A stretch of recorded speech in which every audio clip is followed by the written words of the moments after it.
So my passion around Youth Construct centers on my background. Everyone probably knows that I myself did not graduate high school. It was programs like this that helped me realize the trajectory that I wanted to go into, and I actually started going back to school. I received my equivalency and just forged through and made it through 3 degrees, one as a graduate. So what I want the kids to understand and why I created the program was that there's opportunities out there, there's alternatives, and we want to provide access. We want to provide access to the ACED space, which you know is architecture, construction, engineering, and development. We're passionate about getting kids involved, and the pandemic, which is around the time we created the program, really brought about some of the huge disparities in our communities, and kids were just sort of out there, and we wanted to do the best we could to reach out to them and give them opportunity. And so that's pretty much how I started the program. Yes, so who do I have a question for? So the first person I definitely have a question for is Lawrence Hammond, who is the Senior Vice President at Community Preservation Corp., one of our cheerleaders, and we are so thankful for them. They are also a sponsor through the Connect program.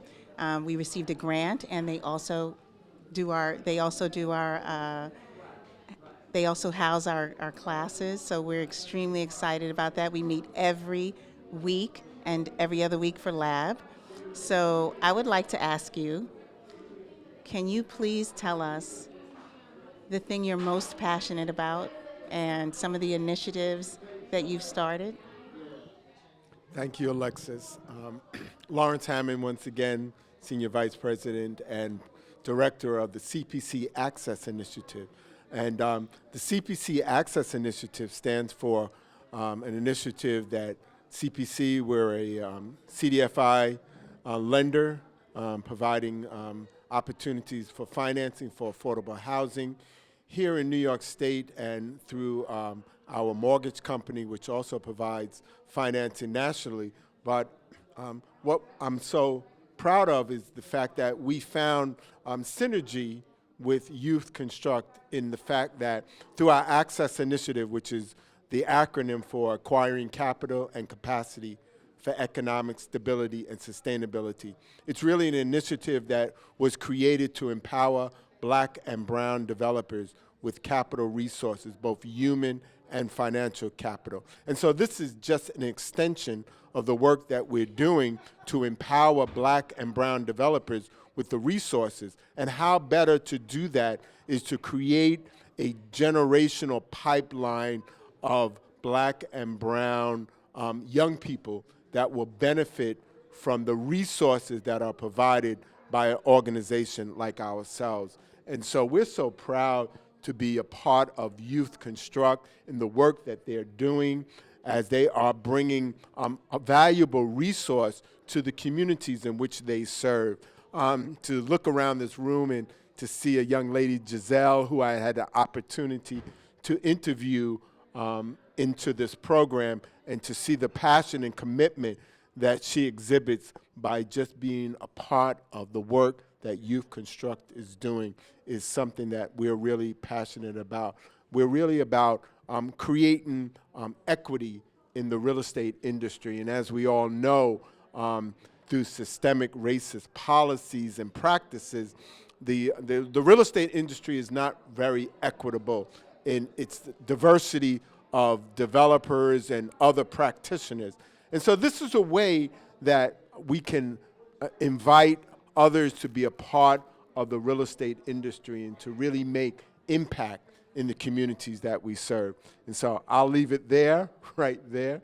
But a question, Giselle, as we had Juzette, sorry, as we had an opportunity to talk initially about your interest and compassion, just share a little bit about what attracted you to the Youth Construct program and how you see it as a benefit to you in what you are looking to do in furtherance of your career objectives. Okay, hi, my name is Juzette. I am a youth construct intern for the cohort of 2023. And what navigated me into this opportunity and made me want to be a part of this lovely community is that this community wants youth to be involved, and they want youth to flourish and learn more about themselves and how they can contribute to community once they venture out into the work society. And I feel like youth construct is so important and gives so many opportunities to the children and to my peers, to me even, to connect with other people and build up social capital, build the relationships. Like I've said during the interview, that is something that I really wanted to like have and experience and build up from. But yeah, a question to who? Alexis, I want to ask you, since Youth Construct has only been around for a year, 2 years, this is the second year, how has the experience been, and how do you think this is actually benefiting the students of Youth Construct? So, how do I feel it's benefiting our students, our program? So, I feel like our program is definitely providing our youth with a voice that they probably didn't have before. It was probably most prevalent after the pandemic. We realized the strong disconnection of our young people to their community, and having to actually stay home and be forced not to participate in after-school programs, summer work programs, so many things that our young people had missed out on. And at the same time, leading up to that, there was all sorts of development going on around our communities that our kids didn't have any idea of what was going on besides looking through a diamond-shaped window to see that there was a hole in the ground. But what we wanted to do is let them know, you know what, yes, there's buildings going up in your community, and yes, you have a right and you can participate. And we want to try and give you the tools where you can participate from the very beginning, before that structure even goes up. So from exposing our young people to professions in the industry, from the architecture, construction, engineering, development, letting them know that even if the path to college might have shifted a little because of the pandemic, that there's other things that you can do to stay on that trajectory. There's other fruitful things that lead you to a trajectory of profession versus a job. And we want them to know that these things exist, and we want them to feel, and we want developers in our communities to know that we have young people that are prepared for the workforce, from expediting to site supervision to quality control. All those things are viable in our space, in this industry. And so that was really where this came from. And with all the things that are going on, infrastructure bill coming down, I just really want to make sure we're involved. And so that's kind of where that came from. So the youth program. So this is why this is why this Giving Tuesday, we need your help. We need your assistance. We provide students with a stipend. It's an 8-month program. So we try to facilitate the stipend. We definitely make sure they all have food when they come into class. We meet every week, and these things are really important. We go on field trips, we visit sites, we are attending different conferences. I expose the young people to my entire network to the best of my ability, and I'm so blessed that we have people here that are working with our company that have donated time to the kids. We provide summer internships, paid internships. Last year's cohort worked with Artemis. Last year's cohort worked with AECOM and Turner Construction. These are really great organizations that these kids had an entire summer to become acclimated with, and we check in on them every other week. we're committed to them. We have an ambassador program from our previous cohort. So these things are super important, and that's why the Giving Tuesday is really important. And anything you guys can do is going to help us move our mission forward. So not to go on and on and on, I want to make sure I introduce you to our insurance broker, believe it or not, who has been pivotal in participating with the program. He's presented several times. It's Oliver Dirks, and I want to know how you feel about the program. I mean, it's great that you're here, and we appreciate that you stopped by. And I want to know how it felt to present to the kids, how you felt.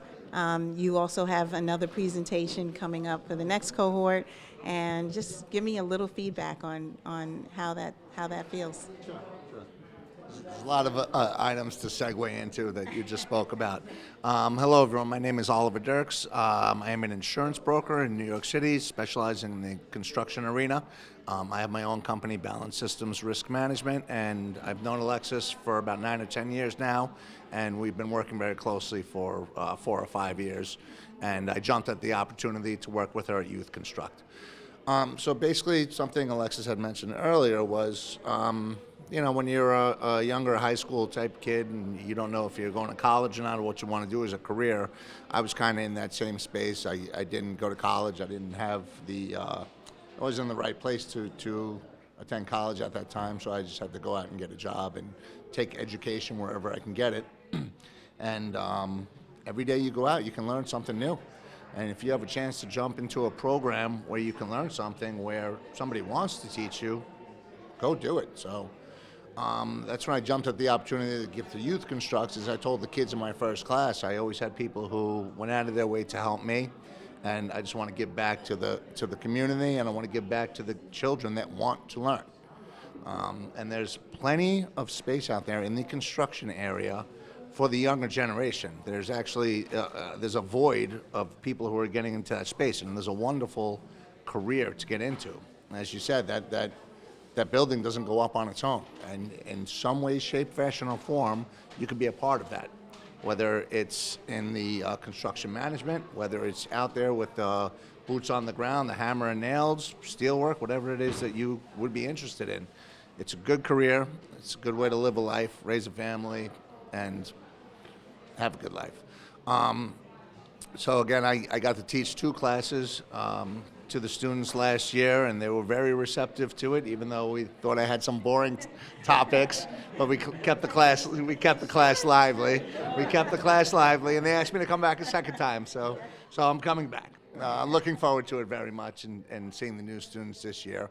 I'll just take this opportunity, since it is Giving Tuesday. We were talking earlier that last year they had about 20 students that came through the program. This year they had 95 applicants come into the program, but the budget only gives them enough money to afford 25 students. So I'm donating a nice size amount today, and I hope that helps. And I'd like everyone else to get involved and donate money if you can, and if you can donate time, look to do that too. Thank you very much. Yes, how much can you donate? That's the question.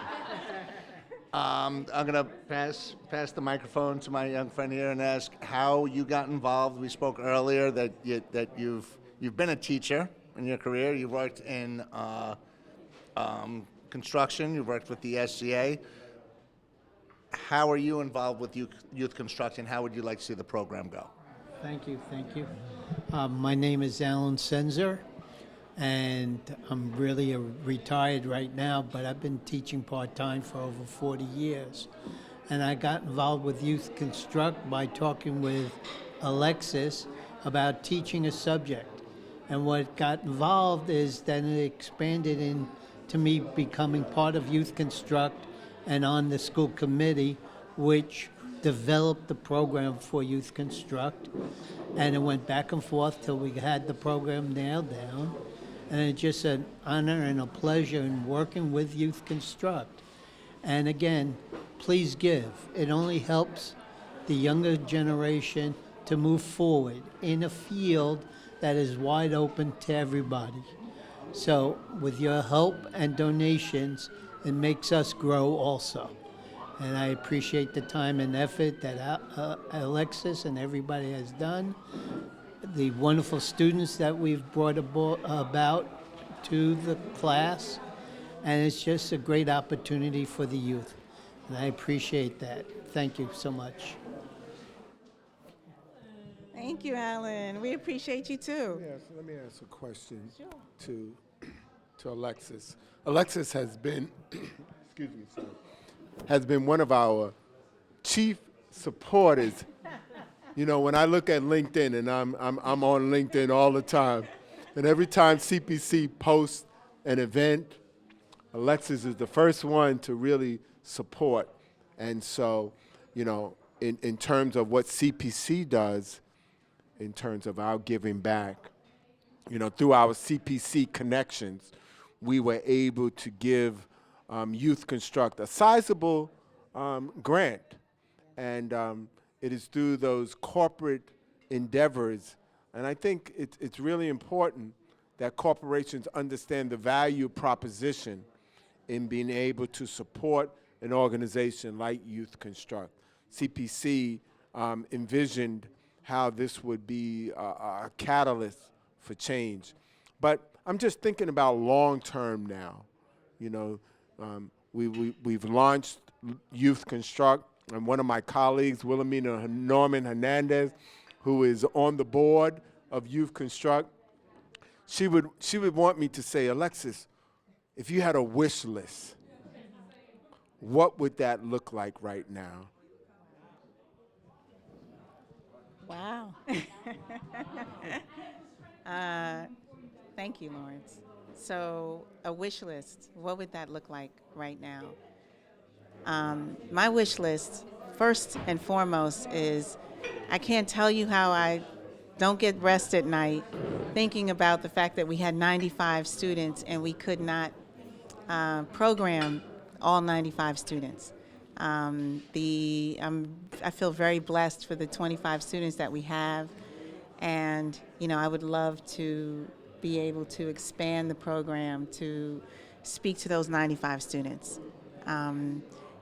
We view our program from a holistic perspective. Even if you speak to the previous cohort, that's something that they talk about, and these are kids, and they talk about the holistic approach. So, you know, we invest in them. We want to see them succeed. We want to be a resource. You know, we're not school per se, but we want to be that other voice in their heads. And we just really want to see them succeed, and we want them to have options in this space. So that's one thing, the 95 students. The other thing, to sponsor a student. To sponsor a student, it's about $11,000 to $12,000, and that includes, you know, it's an 8-month program plus 3 months of paid internship. So, you know, we definitely do get grants. We definitely accept in-kind donations. We appreciate volunteerism, you know, and I definitely harass my network to participate with these kids. These kids are absolutely phenomenal. You know, your zip code does not dictate your outcome, and I am a definite example of that. And so we just want them to be great, and we make sure we're intentional about surrounding them around greatness. So even at this table, you know, this is a group of people, including our student, who have made commitments to Youth Construct that, you know, in my opinion, are above and beyond. And so we're about giving as well. So we may not be millionaires, but we definitely, you know, practice, even for our for-profit business, Bottom Line Construction, we practice giving. So even if, as Lawrence mentioned, it's a post on LinkedIn and it's acknowledging them for all of the good work that they do. So I make that a practice. And we also relay that to the young people, that you should support. Support is not always a dollar. It's not always funds, but you can support organizations that support you and support good causes. And so I am definitely passionate about that. We definitely instill that in our young people. And so those are two things. So one is serving more students, and two, I would love to go national. So, so, so hold on, national. Going national, okay. I know that you and I have spoken about this before, about expanding the program outside. Where I've met with the students for teaching was in Midtown Manhattan, although I know this is, students come from all over every borough here in New York City. So they have to travel, and if you could bring that to other areas, like would you want classroom space in the Bronx for students that are just in the Bronx? And you could have the same program, but at different times. So you could have a program in Harlem, you could have a program in the Bronx. I could teach my same class 2 separate times in 2 separate boroughs. So outside of people donating money today, donate money. Can they donate other items such as space or their time, or do you have any tablets? Do you have a void of items that they could donate to you outside of money? Say, and it is Giving Tuesday. Tell them. Thank you, Oliver. So we definitely need tablets. We teach our kids. They have Excel lab. They have Procore lab. There's construction software that we're trying to expose them to. So we definitely need assistance with that. The software is not cheap. We have a need for the food is not inexpensive. Making sure that you have to remember, some of our kids might be hunger challenged, and even if not, to go to an after-school program and spend 2.5 hours, as well as an every other week lab, is a lot. So they're not getting home till 8:30. They need to eat. So transportation, some of them use express bus service. That costs money. And I have to say, the parents of our students are extremely committed as well, and that's lovely to see. But they're working parents, and they have a lot on their plate as well. LJ from IN18 actually sponsored our last cohort for graduation. And most of the people here at this table were at graduation, and that was huge. And I hate to say it, I had never golfed before. so that was a huge exposure, and it turned out to be a tremendous event, and it also gave us some funds to give for our next cohort, which is right here now. So those are some things that I would definitely say, in-kind things, hosting events, hosting any type of fundraiser, getting us involved, getting the kids exposed. We love to attend industry events but we have to get there. Some of our sponsors are not here. West Harlem Development Corp, they're phenomenal. They provided a grant for our program. They're not here. AECOM has provided in-kind service as far as space. That was a huge, huge help. There's just so many, Turner provides instruction, and these are serious industry leaders and professionals. And, these are the same people that are presenting to our students that are taking on our interns. So these are the types of involvement, I would say, definitely outside of funds, helps our program. So, sure. So hi again, LJ, Finney from N18, and there's an importance of being able to help children see themselves in spaces they may not normally be able to imagine themselves. And then there's also a question around how do you build up their confidence and their belief systems to know that they belong in those spaces. So even with the golf course, I had the honor of meeting many of you at the course for the first time, because I believe the children need to see themselves in that space as well. You can be at the golf course, you can play. This question is for MaeOla, actually, because the kids are so excited when they see you, when they work with you, and it's a heavy lift. So there's a lot of things that you have to help untrain and help retrain so that they believe they belong there. Tell us, what is it like for you being part of Youth Construct, and what brings you joy when you're working with the kids? Thank you. This is great. Thank you all for joining us today. And And my name is MaeOla Bolton, and I'm the Director of Leadership and Development at Bottom Line Construction Development. And I'm also a founding board member of Youth Construct. And I'm a retired professional basketball player, coach. So working with kids is just really part of my DNA.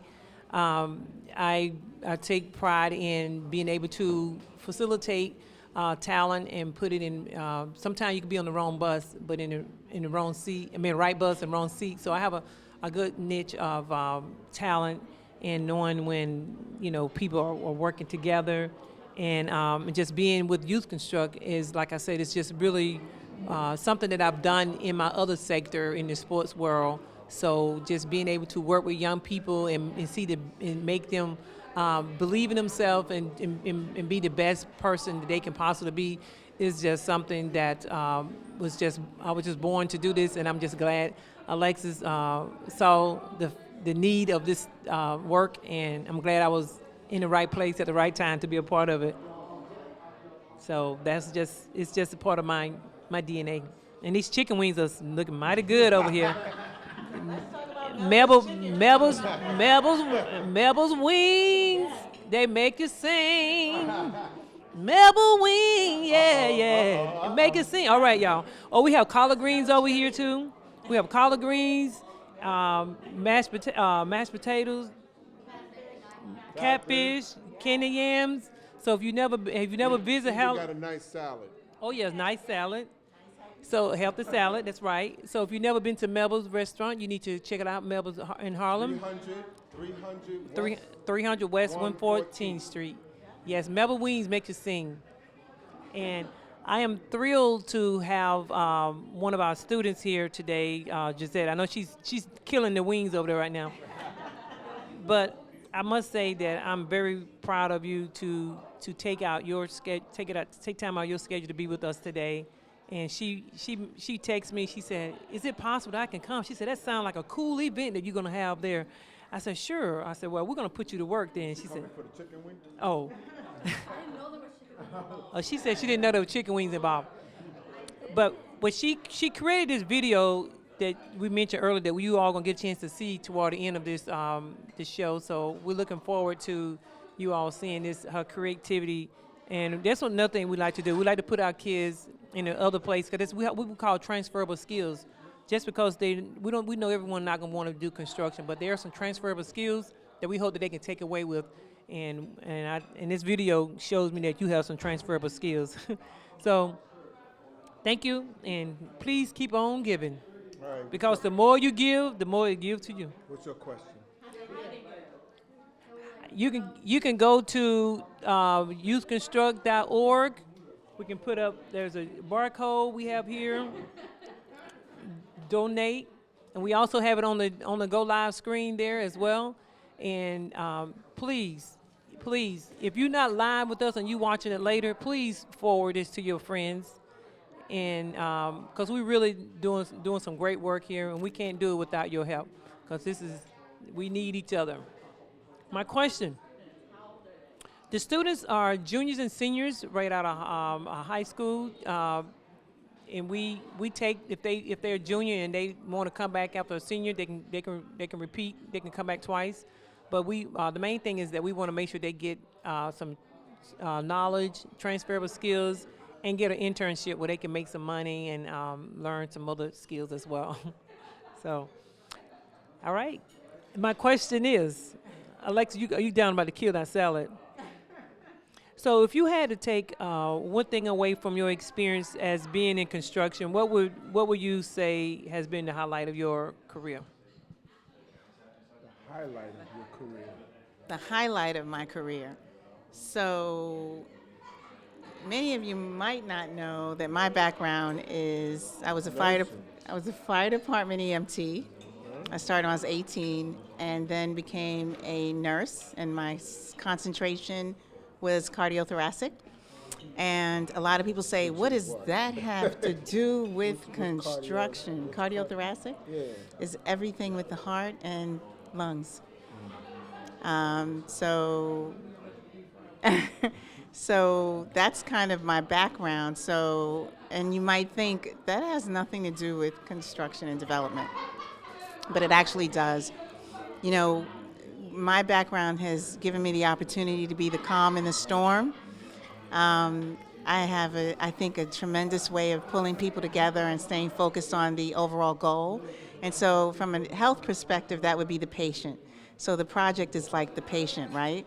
So, we focus on the key elements that are going to make a successful project, just like you would that would make a successful recovery from a patient.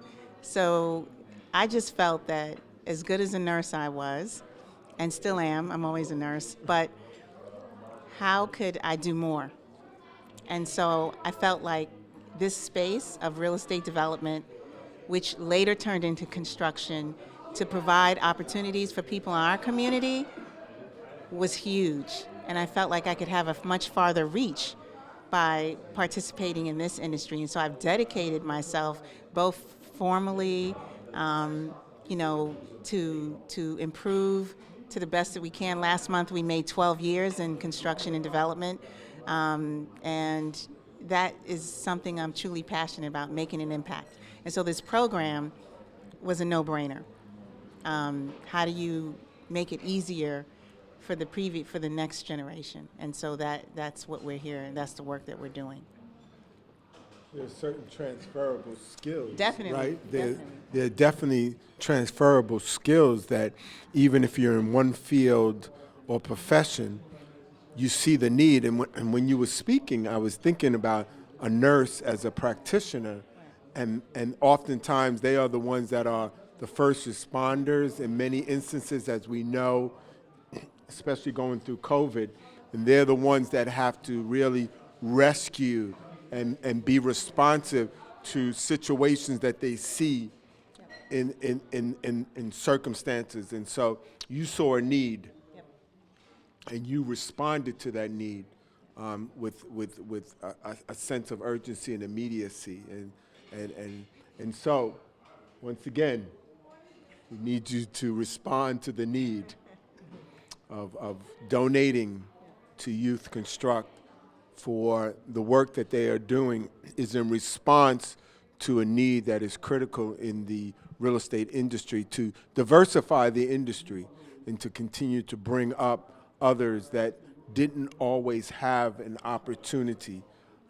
Oftentimes in the real estate industry, it's about friends and family and generational creation of wealth. And so we have to mitigate those things by realizing that there are other ways of bringing young people into the real estate industry that may not have had that exposure from other ways. And so it's great that the work that you're doing, and I seem to be capitalizing this. So this question is actually for Oliver.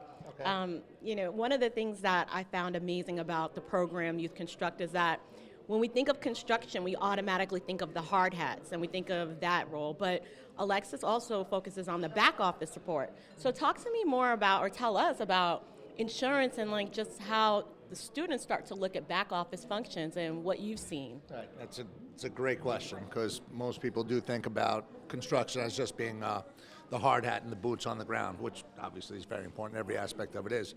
But there's a lot of back office work that goes into this pre-construction, post-construction, during construction, that goes on, and it has to be done, and that's where Alexis does a wonderful job. For the insurance side, insurance is just a very expensive animal when it comes to working in New York City. Second highest expense to payroll when you have people with boots on the ground. So it's important to get involved in that and to make sure it runs correctly. The insurance renews annually, so you have to be prepared for what's coming down the line, especially when you have a 2 or 3 year project, right? When you're forecasting your bills and your expenses. So there are many jobs in that aspect that are there to work in the office and do the background work. It's always good to know what's going on the ground, on the scenes. I always like to see people who have come into their careers by starting at the bottom and working at every level. Then they know what's going on at every level. Those people usually excel, and they can help their employees and or students because they've been there. right, and show them how to get to the next level. So there's a lot going on in the back office. There's a lot going on in the field, and managing it is part of the process. One thing I will say is the hardest part of the process to manage is people. Well, yeah, you have good employees. You have some employees that aren't so great. You have people that don't show up to work when you need them there, and I mean that's the variable there. You can say, I got $20 million to build this building. I'll need this much for this much for payroll, this much for supplies, and the building can go up. The only variable in that is during that time frame is the people. So when you find good people that you work with, you continue to work with those people because obviously it comes through to fruition. Also, as I told a lot of the students in the classes, your reputation, how you work is very important because 20 years down the line, you're going to be working with those same people. And they're going to remember if you're good, bad, indifferent. So it's important to have a good workflow and a good disposition on how you do it. Question for Alexis. While we're sitting here, how is it possible that I just got an email from you asking me to donate? You didn't know I was magic? So if you didn't get the email, you can always go to youthconstruct.org, and you'll see this really great link where you can donate. This has been phenomenal, and I appreciate each and every one of you for participating.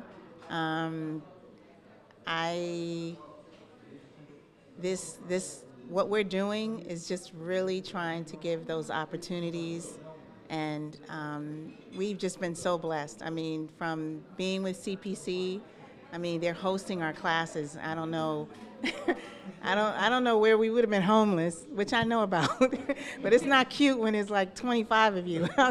But the space is beautiful. I don't know if you've seen it on our website or our social media posts, and they accommodate us. They stay late with us.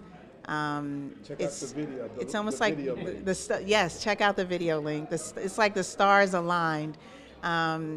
And I'm hoping for more growth. I hope everyone in our network is benefiting from our program. I'm always harassing them to take interns and come meet the kids, and I probably get on their nerves. But I'm just really grateful, and thank you to each of you. Thank you. So remember, internships. So we need internships all around the ASED space. So the ASED space includes even insurance, construction insurance. There's also developer insurance. So we have a call. This is definitely a call to action for all of our developers. These kids live in your communities, and I'm a developer. I've hired kids. I've hired interns. So I need the developers to step up, and they have. Artemis, definitely, we've got at least, Artemis, I believe, has 2 children. They hired 2 of our interns full-time, which was huge. They also took on interns as well as Turner and AECOM. So we're looking for, real estate finance. That would be really great. Anything with multifamily housing, anything in the architecture space, engineering, and there's all sorts of types of engineers, and we go over that with our kids. Anything in the construction space. And don't get it wrong, we actually do have a few students, as well as we did last cohort, that are what they call brick and mortar. That's boots on the ground, where they actually do hands-on construction. And so our program is pivotal for even a young person that wants to do hands-on, because it just gives them exposure to all of the trades, from private to public to union. So that's extremely important. So I would say definitely those are the areas that we would focus on. I want to hear more from Juzette. Juzette, yes. Juzette. Yes, so Juzette. So How many classes have you done so far? We have done, I believe today is the 5th class that we're gonna do. Excited for that. I have it literally right after this. But yes, that's your question. And how do you feel about the courses? Oh. I feel like the classes are very informational, very helpful. If you haven't checked the video, check it out, please. It's really nice because you're not only hearing from me, but you're also hearing from the rest of the youth construct interns about how they feel about the program and everything. And everybody's just so nice and just it's a welcoming community, a welcoming space.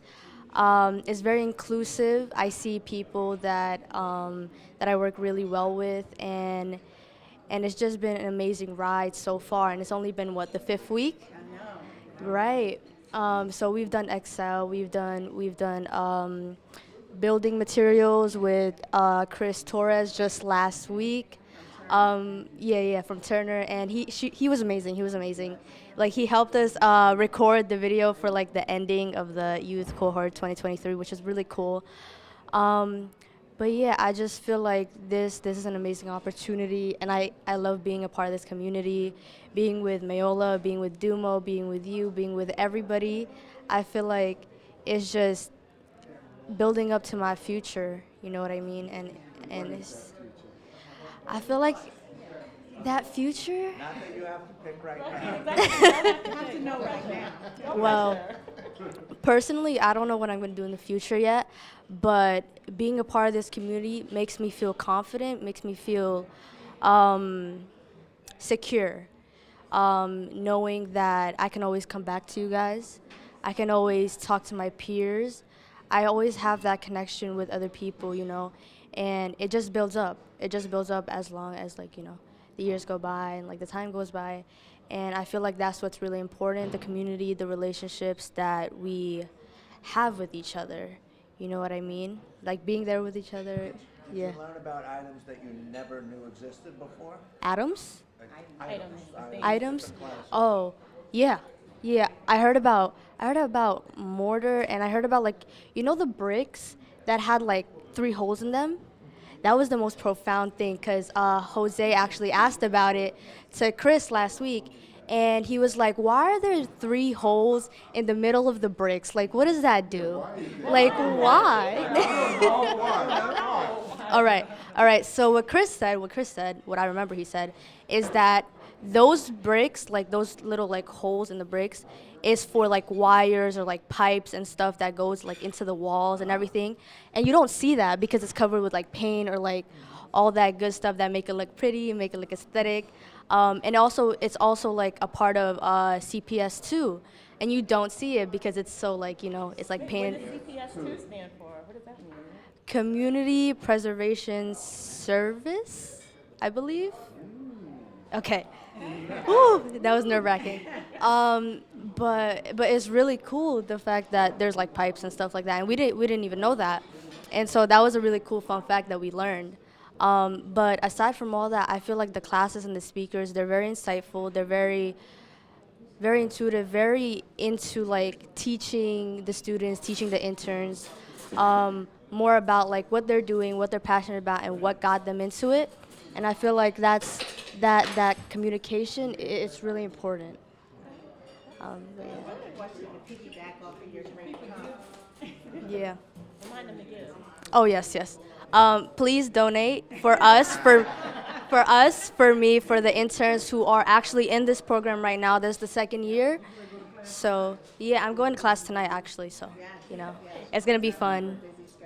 It is. I was just wondering, from the class where you were introduced to the professions in the industry,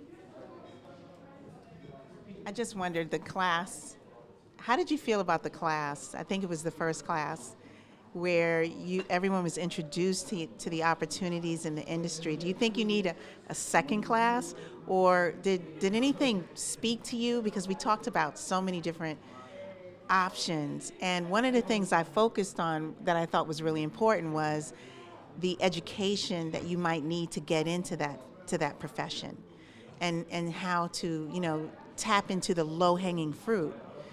that will get you there. You know, like you might start at CPC, you know, as a clerk. And then because CPC is the wonderful organization and CDFI that they are, you might wind up where Lawrence is. But through, you know, they have a pathway, and that was really important to me to make sure that you guys, you know, had the basic skills and understanding to get to the next level if that was a choice or desire of yours. So I just wondered how you found that and if you think you need more. I feel like that first class together with Alexis, who facilitated it, it was amazing. It was very insightful. It was a lot of information. I feel like I have 5 pages worth of notes on. We all actually, all of the interns was given a youth construct notebook that we can write in and you know, get all that information. Because we also have a quiz at the end, so it's just you know, the information coming in, it's important. And circling back to the first class, I feel like it was really important, especially knowing if you needed a degree or if you needed to graduate high school or any of that. I feel like that was really important because people go through life differently. Their journey is different, and they have different things going on in their life. And to think me as a young person, my counselors, my parents, everybody has been urging me to go to a 4-year college to get a degree on whatever I want, and I don't know what I want, but it's you have to get a degree or you're not gonna make it, or you have to do some sort of education after high school or else you're gonna be stuck in McDonald's, you know? That's a really famous one. That's a famous line. I mean, come on now. Exactly, and I feel like knowing where you can place yourself and where you can build up throughout the years is really important, because it's not oh, because I didn't do this, I can't do that. You know what I mean? And I feel like just having that knowledge that I can squeeze myself into different opportunities if I just look hard enough for it.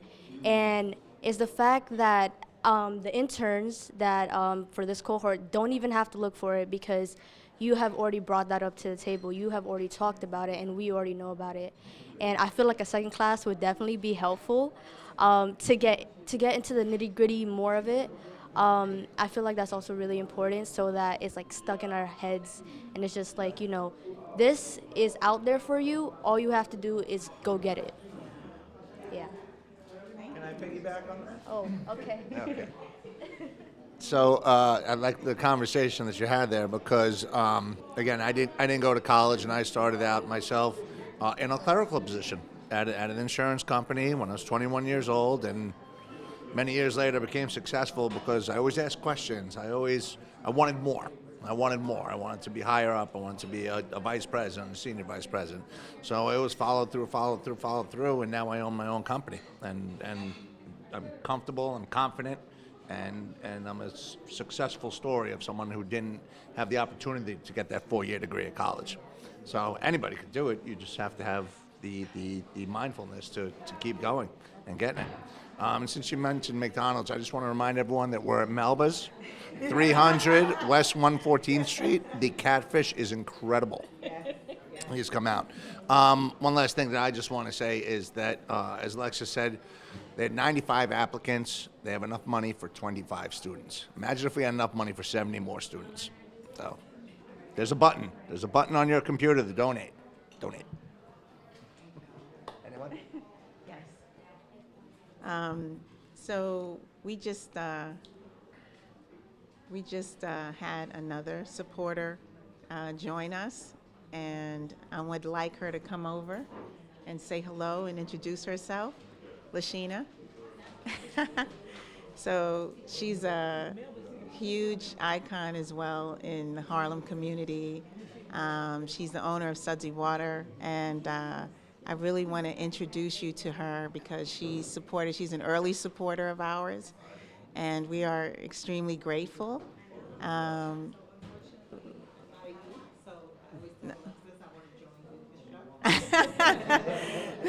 But Lashina, hold on, I'm going to give you the mic, and just introduce yourself, honey.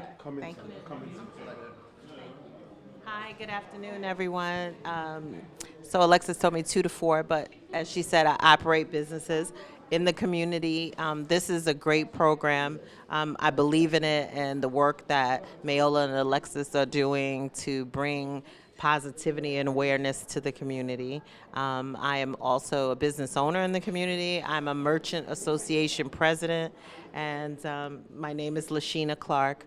And of course, I want everyone to support this, so I'm hoping we see others in the vein and see what work can be done for the youth in the community, and we support Alexis and MaeOla at this time and doing the work that they're doing because it's amazing, and we're all grateful and happy, and we're benefiting actually, right? The stronger the community is, the better off all of us are. So, but thank you for inviting me today. And see, my phone just rings and rings and rings and rings. And I don't mean for that to happen. So thank you all for having me. Alexis, I appreciate you inviting me. Good luck, ladies. It's amazing. I was going to ask, what made you say yes to youth construction? Well, you know, one of the things is that Alexis wanted to bring awareness to what construction is. We live in a community. You know, I'm on Frederick Douglass Boulevard. I think as I travel up and down, all I see is construction. So I'm curious as well. Yeah, like, you know, what goes into it. So if there's a young person in the community that's curious, they only need to see Alexis to find out what the answers are. Yeah, so that's great.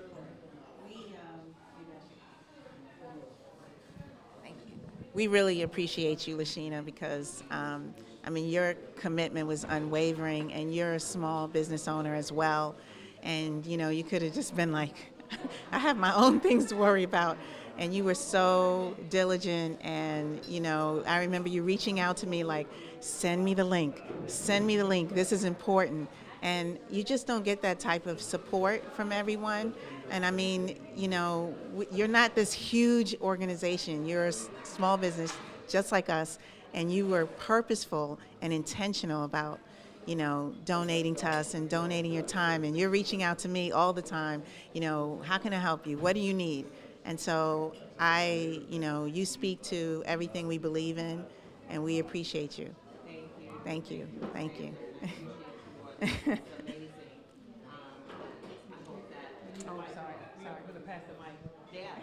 Oh, thank you. I was just saying that I appreciate what you're doing, and both of you having this commitment to support young people and to show them that they can find answers to the questions, and also be a part of the change in a community like Harlem. So much change every day, right? How do I become a part of it? And so Sudsy Water, you know, Mia's Bathhouse, Lashina wants to be a part of that change. Yeah, so we can make it individual. Thank you so much for your support. We really appreciate you coming by. And we have the pleasure of having the owner of Melba's restaurant here and herself. And she's going to come and say hello to everyone. This is Giving Tuesday. So let's get Melba, see how we can get.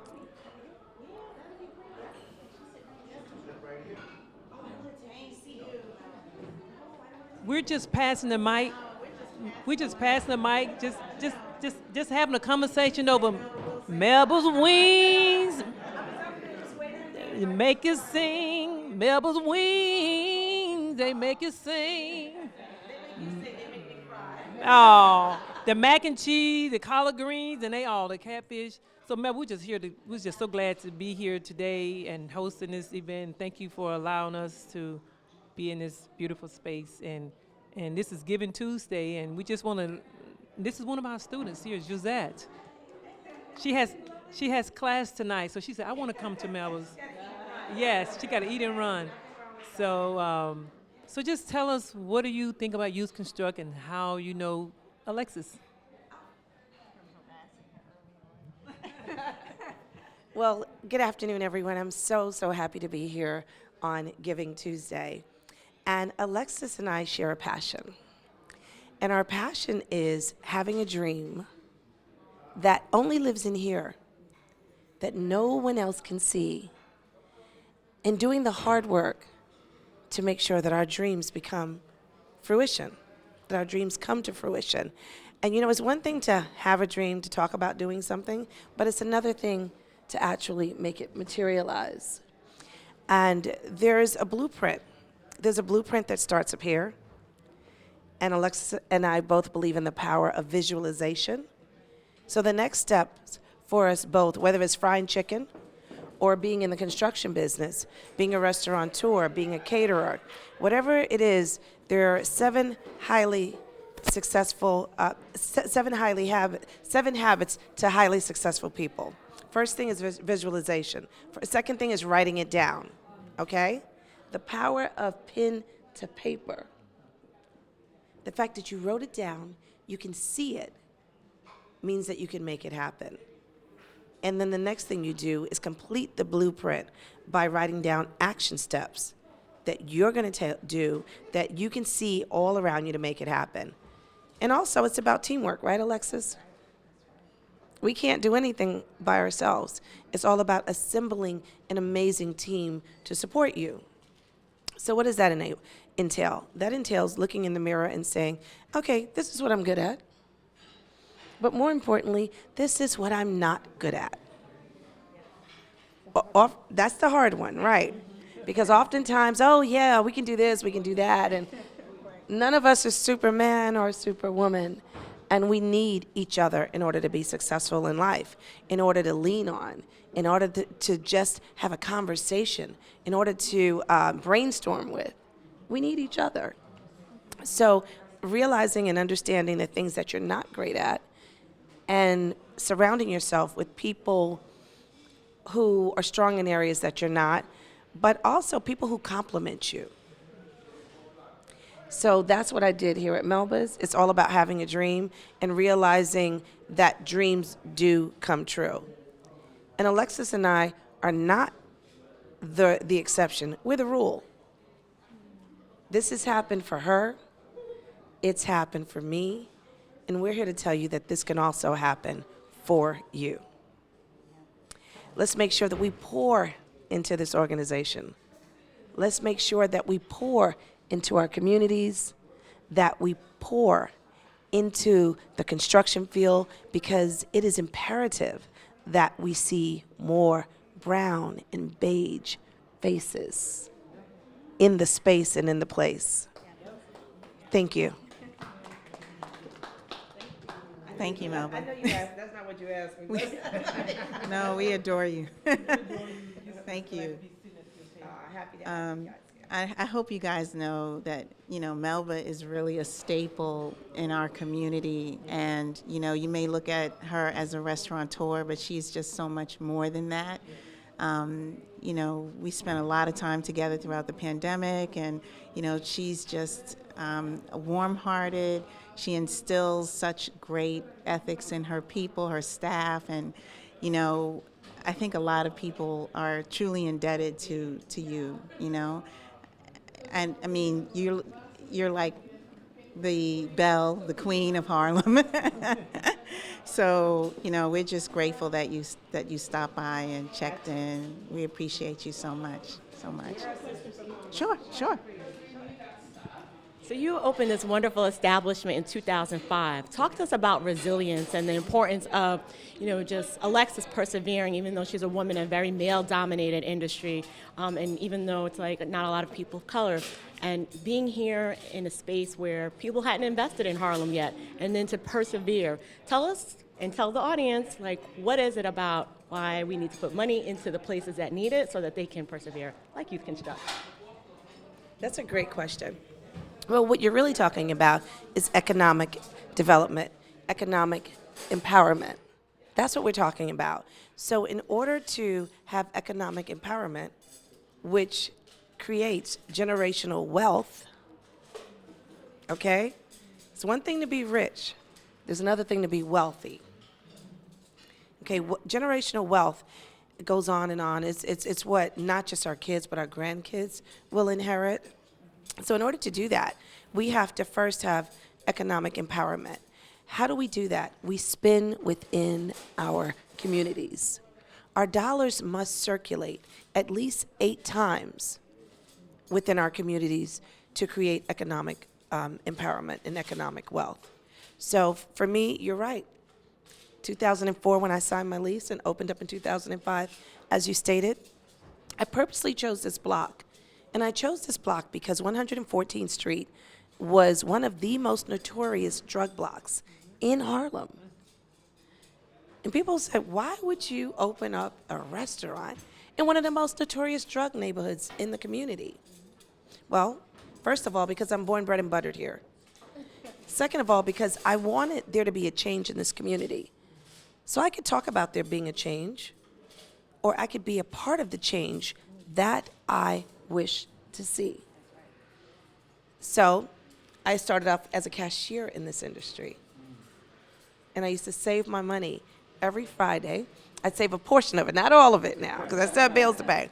But whether it was $5 or whether it was $50, Cecily, I would save a little bit of money under my mattress. And I was on a flight one day, and I heard the flight attendant say, in case of an emergency, what? Put on your mask first. I had been putting on everybody else's mask, taking care of everybody else. And once I heard that, it was an epiphany. And I said, what about me? What about me? Why am I not following my passion, doing what makes me happy, what makes my soul sing, MaeOla? So I said, let me go home and see how much money I have under my mattress. So I started counting, girl, and counting. Then I got scared. Oh, my God, maybe I'm going to get robbed. And I had amassed a small fortune, $312,000 under my mattress. Well, I now bank at more reputable establishments, okay? But I decided to take that money and invest it in this small building on the corner because it was just one space. You're right, with 40 seats. But it was more about employing people in the community.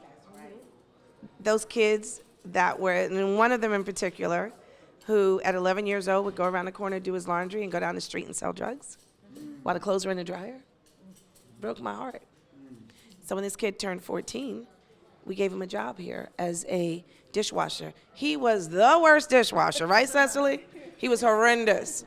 He graduated, but we kept him on at 14 from dishwasher, and then he became a busser, and then he became a server, and now he's in the military getting awards, and he wants to be a veterinarian. So it's about changing lives, but also being life-changing. And that's the reason, that's the resilience, that's the reason I'm here. It's because of my community. Harlem's taken great care of me. I owe it a lot of gratitude and a ton of debt. Melba, this is my first time here, but it won't be my last. And I'm with Community Preservation Corp. We are a sponsor of Youth Construct. But we also have invested a lot in terms of development opportunities here in the Harlem community as well as throughout New York City. And I'm just thinking, you know, as we see the communities that continue to change over time, there still continues to be that ever-present cord or fiber in the community of those who are stakeholders in their community. And so what would you think is some of the lessons learned from being a stakeholder within your community and preserving the legacy and the history of the community, and how do you intend to continue to build upon that? Thank you for that question. I often say, if not me, who? And if not now, when? It is my responsibility, but it's also my honor and my privilege. When I walk outside the doors of 114th Street and 8th Avenue, Frederick Douglass Boulevard, when I look to my right, there's a statue on 110th Street of Frederick Douglass, Jr. When I look to my left, there's a statue of an amazing woman. You may have heard of her. She built an underground railroad. She has the roots of our people, of our culture, and of our ancestors stemming from the hem of her garment. That's never lost on me. The history and the herstory of those who have gone before me, it's never lost on me. You know, God placed me here in this spot, in between the two of them, surrounded by over 300 churches in Harlem, for a reason. That is never lost on me. So that's what keeps me going, and that's what makes me continue to thrive and know that I won't and I can't complain.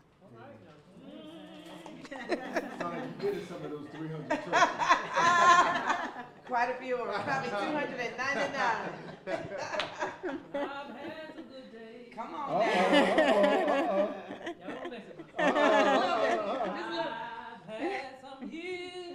Hills to climb. I've had some weary days and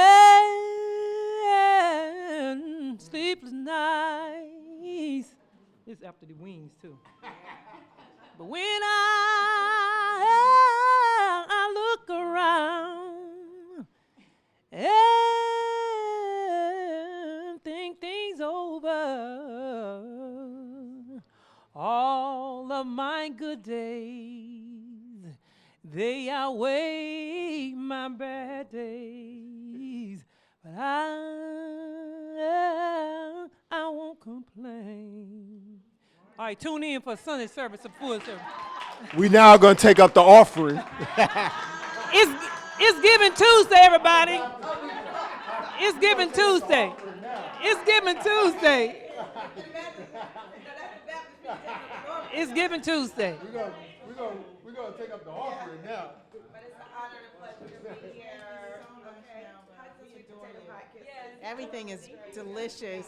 Everything is delicious. Yes, yes. Thank you so much. And thank you. Thank you to all of our folks that tuned in.